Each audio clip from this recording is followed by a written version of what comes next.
Здравейте! Здравейте, малки приятели! Аз съм бати Ицо и съм готов за приказка. Приказка, за която вие ми писахте във вашите писма.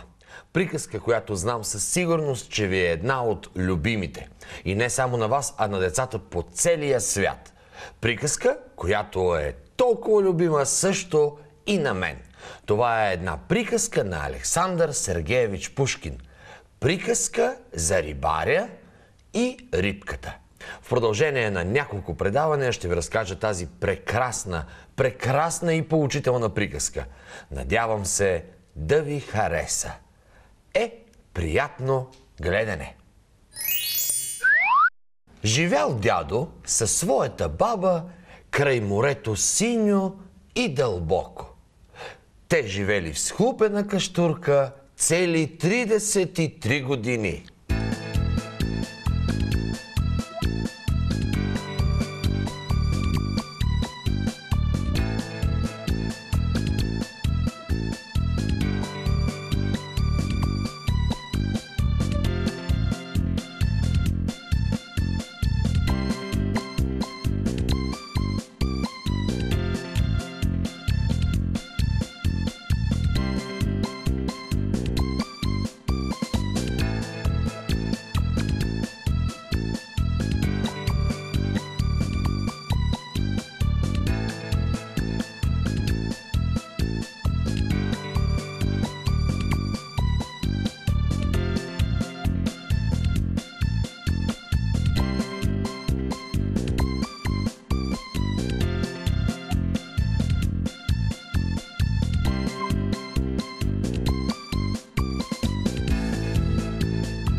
Старецът ловял с мрежа риба.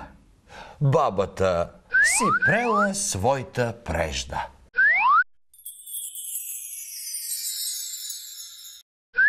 Един ден дядото потеглил към морето. Хвърлил той веднъж в морето мрежата си, но загребал тиня. Втори път си мрежата разгънал, тя попаднала на водорасли. Трети път си мрежата разгънал и извадил от водата рибка, но не като другите, а златна.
Молила се тая златна рибка и с човешки думи промълвила: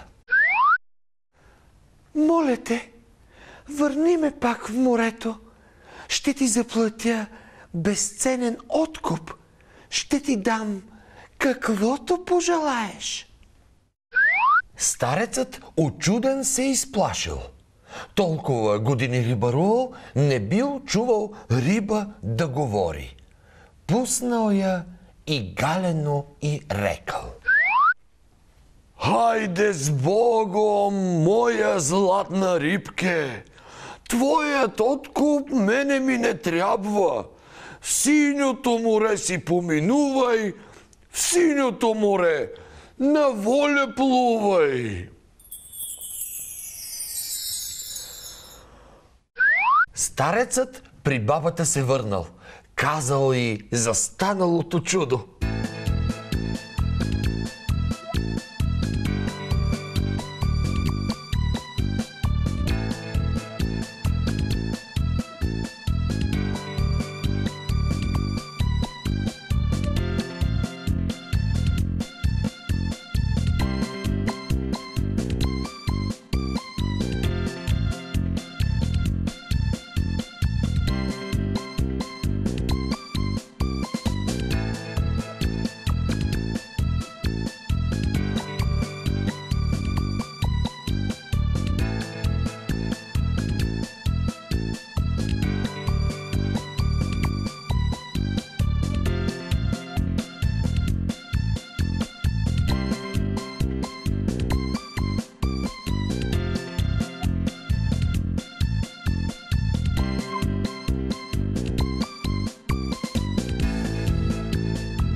Бабо, днеска улових чудесна рибка, златна рибка, необикновена.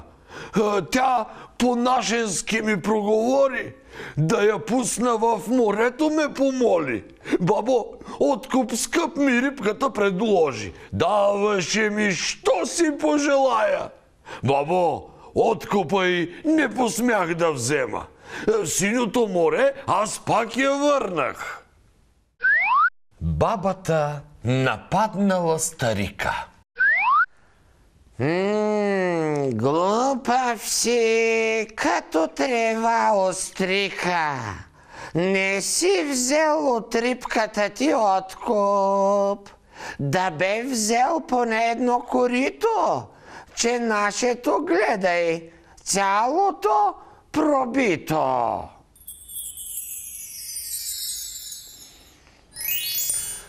Малки приятели, какво ще се случи с дядото, бабата и златната рибка?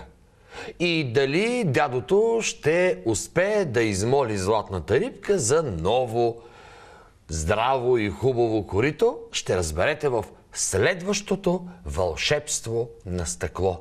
А сега, довиждане!